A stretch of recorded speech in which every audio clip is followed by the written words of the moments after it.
History bends when power speaks, and what you are about to hear is not a speech, but a declaration of dominance, ambition, and a return to raw American force. Listen in.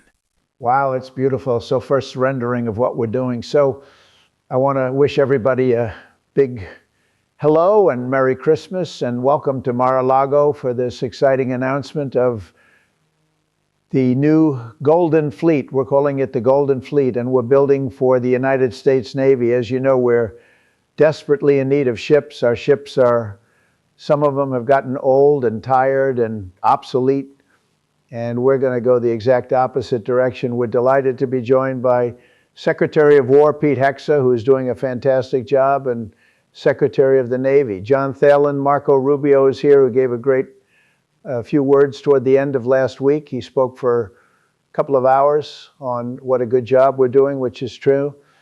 As Commander-in-Chief, it's my great honor to announce that I have approved a plan for the Navy to begin the construction of two brand new, very largest we've ever built, battleships. You know, you used to build the Iowa, the Missouri, the Wisconsin, the Alabama, many others. We had big battleships. These are bigger, but they will have 100 times they'll be 100 times the force, the power, and there's never been anything like these ships. These have been under design consideration for a long time, and it started with me in my first term because I said, why aren't we doing battleships like we used to?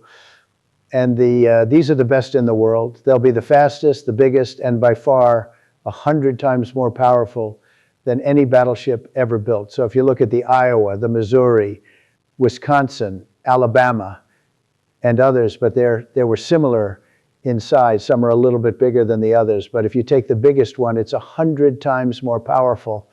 They're longer by a little bit, but the bigger ships, but they hold much more. They use the word lethality. Battleships are the largest, sturdiest, and most heavily armed vessel built specifically for naval combat. While America's built many new warships over the years, they've tended to be smaller and much smaller.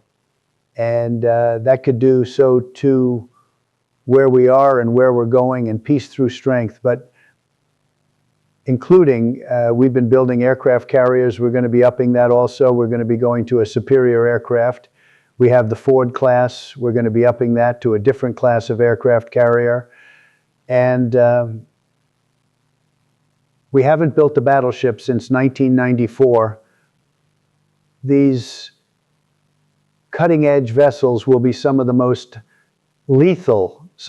lethal surface warfare ships. It'll be actually the most ever built, other than our submarines. We have submarines which will have, in many ways, even more lethality, and we have many of them under construction.